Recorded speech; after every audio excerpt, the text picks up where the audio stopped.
I'm going to continue reading from Light Eaters. I'm going to jump ahead. I read pages 7 through 11 yesterday. I'm going to start on page 38 today because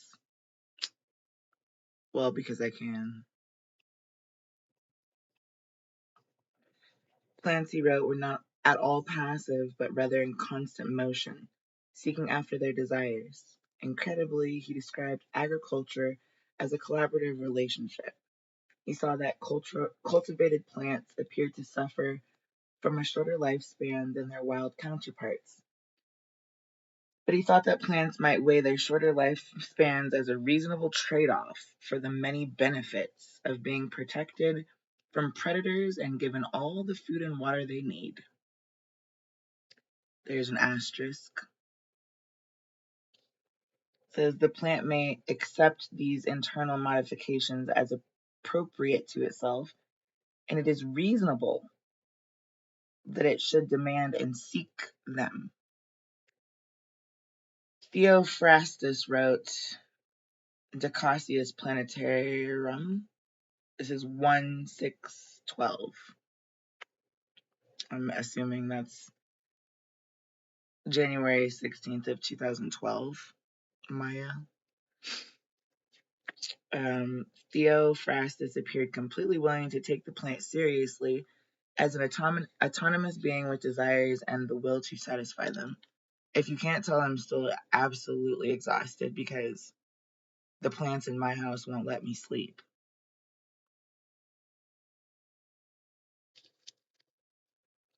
Just as intriguingly, Theophrastus articulated the way plants were entirely different from animals and humans, without passing any judgment on where that placed them on an imagined hierarchy, as Aristotle had done.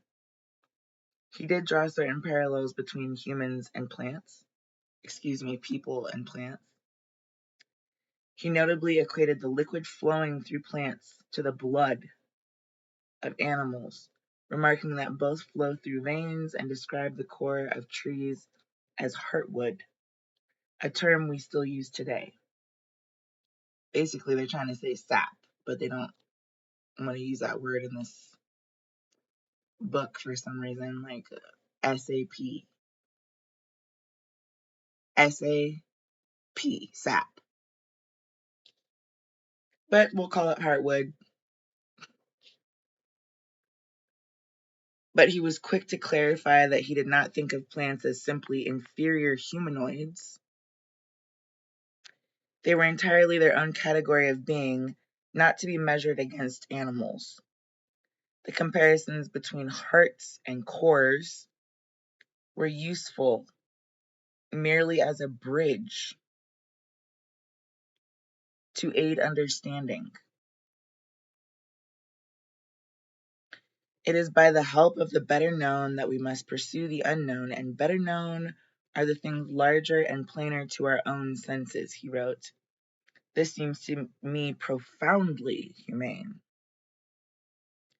He was meeting his readers where they were, using metaphors that spoke to them, blinded as they were by their human perspective.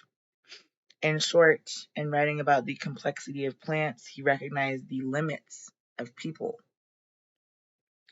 What would modern history look like had Theophrastus's model prevailed?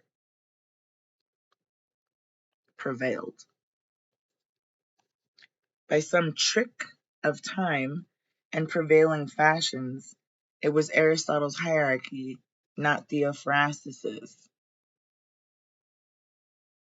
that clung to the natural sciences and Western morality ever since. The result? Lots of things. But perhaps none were more symbolic of this inheritance than the surgical dissection of fully awake dogs in amphitheaters until nearly the dawn of the 20th century. Aristotle believed humans had rational souls,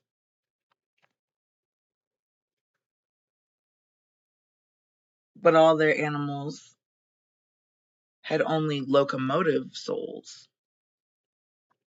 propelling them forward without thought towards reproduction and survival. That general idea held sway in the Western world for 2 millennia, and was renewed in the 17th century by French philosopher and scientist René Descartes, who believed animal bodies were just solvable puzzles of physics and chemistry, popularizing the notion of the animal machine.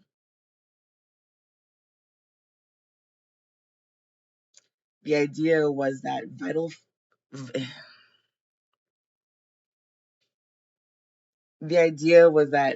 phenomenon, like all other phenomenon of the physical world, are capable of mechanical explanation.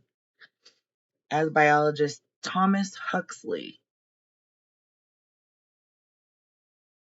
put it 200 years later in 1874, the passage of time had only reinforced a Descartesian grip on the sciences because each new advancement of the era seemed to support it. Physiology, I'm exhausted. I'm literally so worn out, I can barely even see straight. You can't hear whatever. You can't hear all that's going on, but whatever. Physiology and anatomy had made crucial discoveries about the way bodies worked, how we digest our food, breathe, and move. Each proved itself quite mechanistic. European men of science felt that they were on the verge of discovering the life force itself, which would surely prove to be just another mechanical ingredient like blood or bone. If you've never read Children of the Blood and Bone, you should. And if you, that's all I can really tell you about that. Also, Zipf's Proof. It's about words, language, the popularity of each word within whatever language you're speaking. Just note to yourself those things. This was the era of Frankenstein's monster. If you put the pieces together correctly, you just might make raw life itself. So there's a book by Frank Kafka called Metamorphosis. There's also a book by Frank McCourt called Angela's Ashes. Might want to go look at those if you're an avid reader. But humans, despite the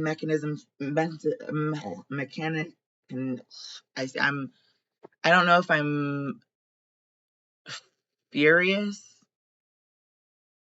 I don't know if I'm literally so sleep deprived I can't even express myself. And I'm not talking about milk wise either. Because I know some people are like, oh, I'm just kind of whatever.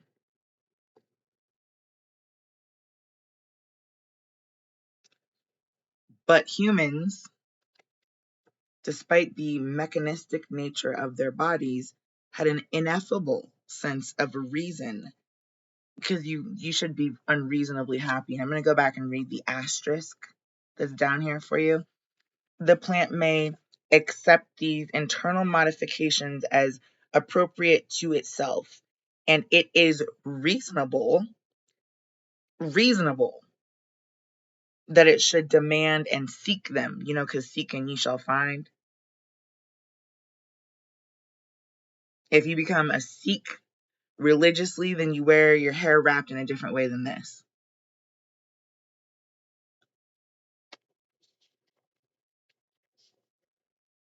There are Sikhs that live in India. There are Sikh people all over the place. It's Sikh.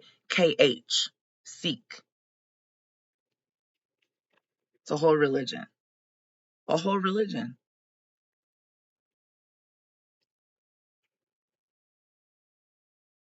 I'm going to start that whole paragraph for the third time now.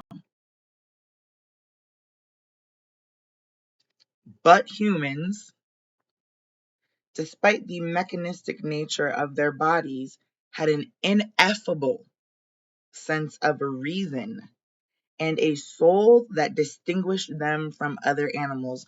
I'm not talking about Korea soul, Korea, north or south. I'm talking about souls, like the spiritual soul. That's what they're talking about. The way a dog perceives its environment or even feels sensation were not truly conscious experiences, but rather the rote, it's ROTE, reflexes of an automaton. So basically a reflex. Any expression of pain like barking was the same, just a reflex. This was all considered scientific fact, and the mechanical basis of animals absolved humans of any guilt when they dissected them alive for scientific study. In the 1800s, vivisection, as it was called, vivisection, came back in vogue and led to new scientific understanding. The English physiologist William Harvey was the first European to accurately describe how blood circulated, thanks to dissecting live animals. I'm going to attempt to read this the best way that I can. This name is spelled like as such. IBN space AL dash NAFIS.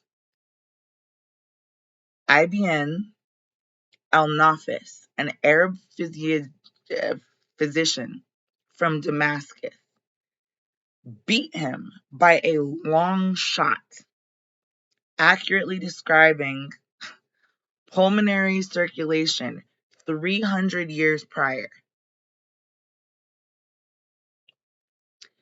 Claude Bernard, the renowned French physiologist, supposedly live dissected his family dog in the 1860s.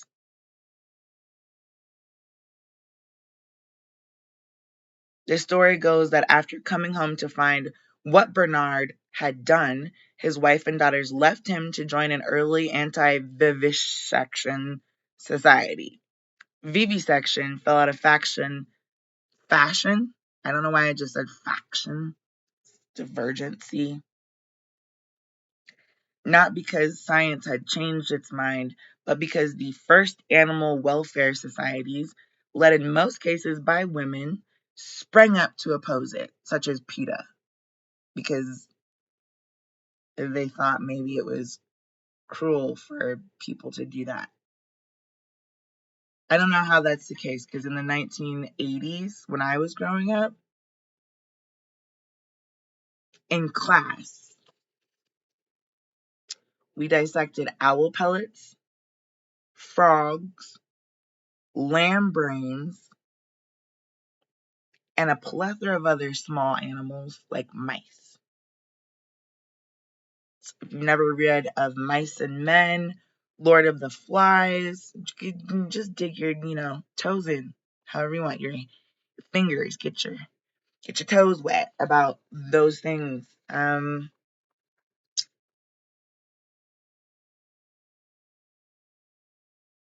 gonna read the last sentence of that paragraph and keep going.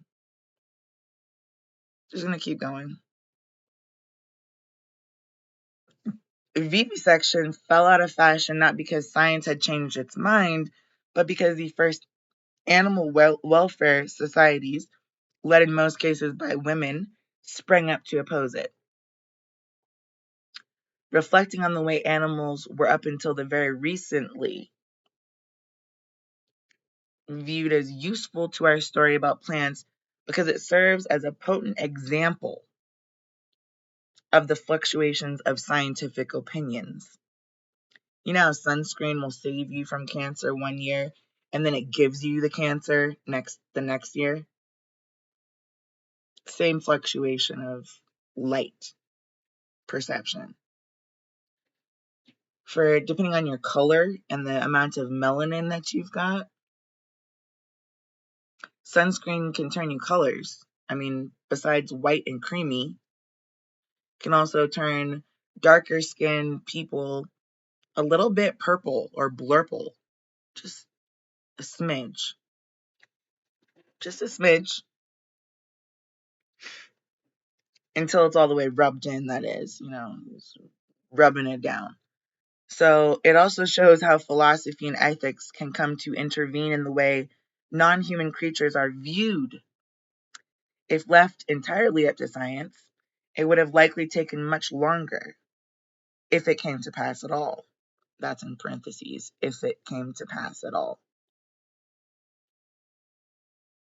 To view animals as worthy of some semblance of humane treatment. We don't think much now of the fact that we grant at least one animal or some animals the benefits of personality and intelligence, meaning ourselves. I added the one part because people forget that humans are mammals. I think we talked about that in 7 through 11. We don't think much now of the fact that we grant at least some animals the benefits of personality and intelligence. We've also decided that it is cruel to do them harm. So groups like PETA suddenly decided that it is cruel to do harm to animals, but they still eat hamburgers. They still want KFC chicken. And trust me, if they work for any of those organizations, they probably, wouldn't quit their job just because the economy demands that you have money that would suffice your lifestyle. I'm not going to do a tarot card reading on this part right now, or maybe I will. I don't care. Of course, the morality surrounding what one should or shouldn't do to animals is still quite broadly permissive. And we play favorites. When the dog bites, when the bee stings, when I'm feeling whatever. It's talking about animals in that song. But the point is only that an ethics of humane treatment exists now that didn't before, and we take it utterly for granted. I don't know if I should stop on the cow phrase right there or if I should keep going. We're almost to the end of the page 40. So I'll just be Edward 40 hands and cut the rest of this to the chase. Okay? In fact, scientists ascribing consciousness to any animal is so recent that the internet is older. In 1976, which is well within some of y'all lifetime. Well within some of you. I wasn't born in the 70s, but in 1976, a zoologist named Donald Griffin published The Question of Animal Awareness, a book arguing that animal cognition ought to be taken seriously. He and a colleague had been responsible in 1944 for discovering that bats navigate by echolocation. Now, after a lifetime spent watching those creatures, he became convinced they had inner worlds. They had flexible behavior, he said, or the ability to change their behavior as external circumstances changed, a hallmark of true intelligence. He watched bats develop ingenious techniques for finding food. They could clearly make decisions on the fly and exhibited many of the same problem-solving abilities as humans did. Really? You mean they were born knowing how to survive?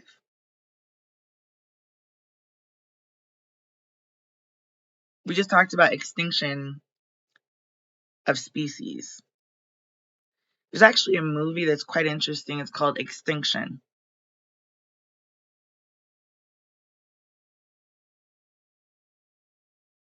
In collaboration with the 7-Eleven, pages 7-Eleven to reading that we just did yesterday. It's a very interesting novel concept. In Extinction, there's a Hispanic Latino family. It doesn't matter what race they are, but I'm just saying that to give them some credit. Some credit or merit, I don't know how to phrase that, who experiences an invasion of aliens, right? And they're typically looked at as the aliens. But this man has his children with him and has to go on the run. And while he's on the run, he makes the discovery that everybody has already been killed and replaced by an AI bot. So he has to get medical attention. They cut him open and he sees the inside of his own body for the first time. Completely full of blue blood, kind of like he's an avatar or something like that, and full of mechanics, like metal, and realizes that the alien invasion actually wiped out the entire face of the human race, the whole face of the human race. And he was living the memory of himself in an AI robot, kind of like iRobot, right? Okay.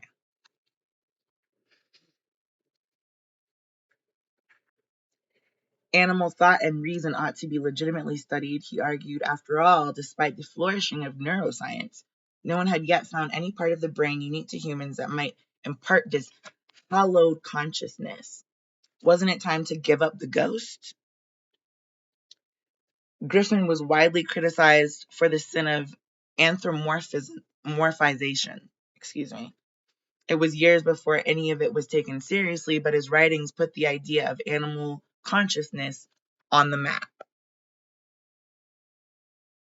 Some people actually feed their animals like Prozac and Ritalin or whatever if they think they're feeling depressed, okay? Imagine the implications of feeding a mammal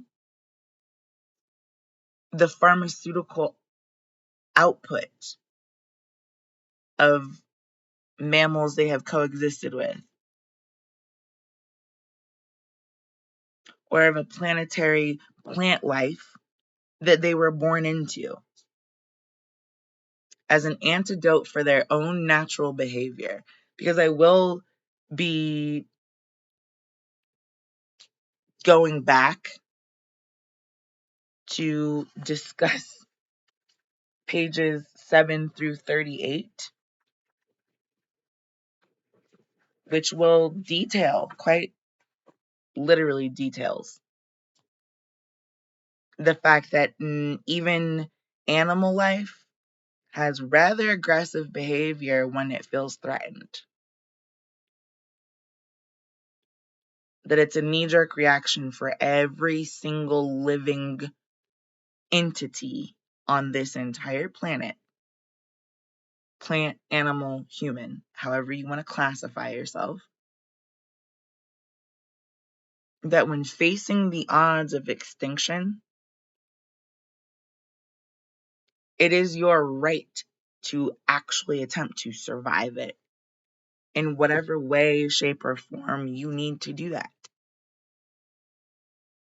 Whatever shape, form, fashion that you need to do that. So, that being the case, I'm going to stop here and go grab the tarot cards, and I'll finish this stipulation on, the light eaters. Alright, I'm going to just use the same deck as I used yesterday. I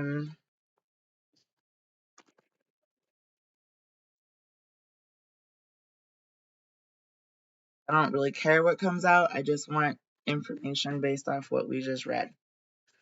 I was trying to channel the pop culture references that I thought of or that came to mind as I was reading. Sorry if it seemed choppy. Here's the lovers. I'm going to get 3 cards and then 1 for the top of the reading. Cheerio, top of the morning. Here's 10 of Wands in reverse.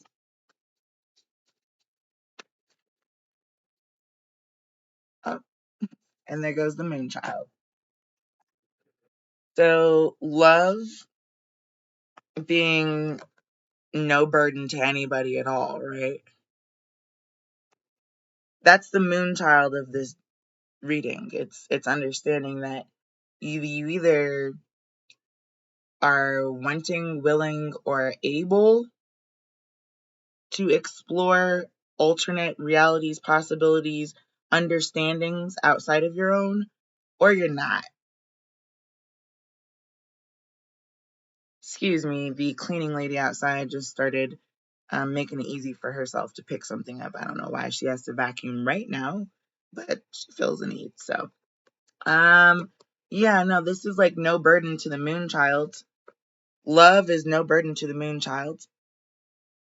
So people who do understand the concept of having to travel great distances in order to find a partner, like migrating south for the winter as a bird, or I don't know, as with plant pollen, as you'll hear in the pages between 7 and 38. Having to travel across an entire ocean just to land on a different continent so that you can repollinate yourself and grow there if the environment allows. That's literally that's not a problem for people who understand Moonchild mentality. No matter how close she gets to my front door, she's not coming here to vacuum. Excuse me.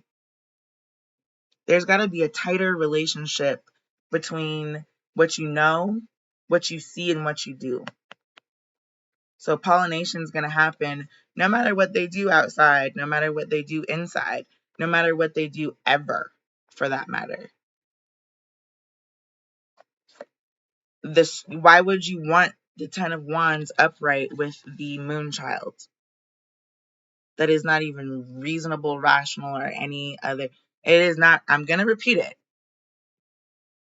Reasonable, rational, or anything of the sort.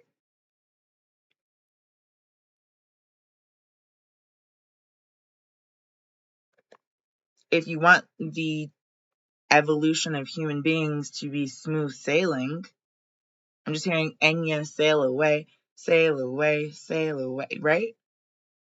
Through the Orinoco flow.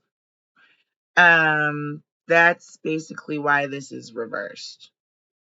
Because when you verse yourself with one type of mindset, you can only believe in one God or one partner or one idea or one concept of reality, you've effectively fucked yourself out of the understanding that actually there could be secret worlds all around you that you just never noticed before.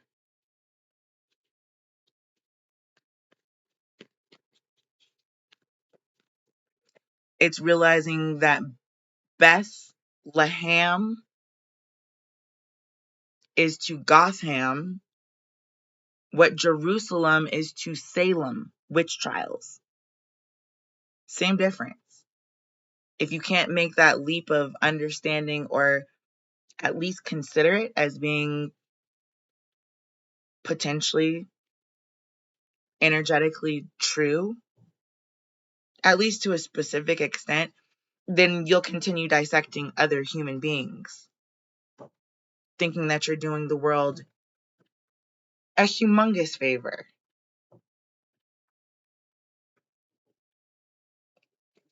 Bottom of the deck is Five of Swords in reverse, which I'm just going to go ahead and flip upright. Because when you see the bones, the lovely bones of the situation splayed out in front of you, and all of them are pointing towards the same source, 5 is the pentagonal, Pentecostal knowledge. It's the cost of knowing. It's like saying when you see it, you can't unsee it.